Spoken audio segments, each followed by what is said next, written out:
Hello friend तो friends इटा आपण मान देखि पड़थे आमर गाँव रो रास्ता केनता आइचे।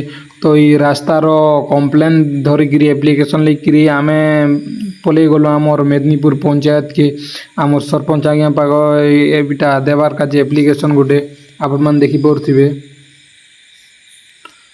तो आमे हेने एप्लिकेशन दिकिरी सराई देलु एप्लिकेशन देवा जाना कहबार तो कहीकिरी हेनु बाहरी गलु। तो हेनु बाहरला बेले आमके कोरथिला भूख तो आमे गलु हे पाखर गोटे आई गोटे टिफिन बनाउथिले लोके गुलगुला छानुथिले आपण मन देखि पड़थिबे। तो हेनर गुलगुला खाइलु बहुत बढ़िया लागला। हेनु आमे बाहरी गलु घर काजे। तो घर आसला बेले आमर परमानंदपुर रे गोटे अच्छे जेनटा कि पारुटी फैक्ट्री बोलछन हेने केक इटा बनाउथिला आ पारुटी तो रेडी जेतिला ना बनावाटा। तो मुई भी दुईटा धर देली खाइबी बोली किरी। तो मोर वीडियो को जल्दी से लाइक करो, पारुटी के देखिए तो लाइक करो।